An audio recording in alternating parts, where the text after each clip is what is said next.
State monitoring સેલની ટીમે Ahmedabad Rajkot highway પર એક ટ્રકમાંથી મોટા પ્રમાણમાં વિદેશી દારૂનો જથ્થો ઝડપી પાડ્યો છે, જેમાં અમદાવાદ રાજકોટ હાઈવે પરથી એક ટ્રકમાં વિદેશી દારૂની હેરાફેરી કરવામાં આવી રહી હોવાની બાતમીના આધારે સ્ટેટ મોનિટરિંગ સેલની ટીમે હાઈવે પર દર્શન હોટલ નજીક બુદ્ધ ભવાની પેટ્રોલ પંપ પાસેથી આ ટ્રકને રોકાવીને તપાસ કરતા તેમાંથી વિદેશી દારૂની 24,630 બોટલો મળી આવી હતી। ત્યારે પોલીસે ટ્રક ચાલક અને ક્લીનરની ધરપકડ કરી દારૂ અને ટ્રક સહિત 1.61 કરોડનો મુદ્દામાલ કબજે કર્યો હતો।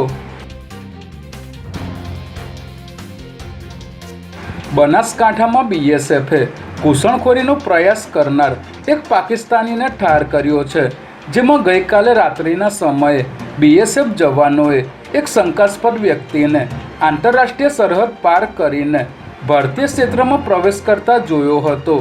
જેથી જવાનોએ તેને રોકવાનો પ્રયાસ કરી ચેતવણી આપી હતી, છતાં તે આગળ વધી રહ્યો હતો। ત્યારે પરિસ્થિતિને જોઈને બીએસએફ જવાનોએ ગોળીબાર કર્યો હતો,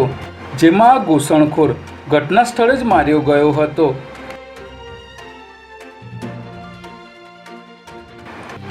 વડોદરા કોર્પોરેશનના નાયબ કાર્યપાલક ઇજનેર કૌશિક પરમાર સામે 7 વર્ષ બાદ 3 લાખની લાંચનો ગુનો દાખલ કરવામાં આવ્યો છે,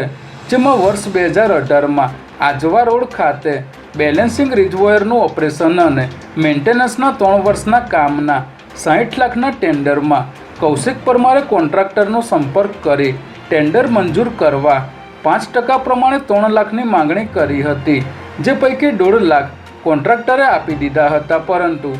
કોન્ટ્રાક્ટરનું કામ ન થતાં તેણે એન્જિનિયરનો સંપર્ક કરી વાતચીતનું રેકોર્ડિંગ કરી લીધું હતું। ત્યારે આ કોલ રેકોર્ડિંગમાં છેડછાડ ન હોવાનો રિપોર્ટ 7 વર્ષ બાદ આવતા એસીબીએ લાંચની માગણીનો ગુનો દાખલ કર્યો છે।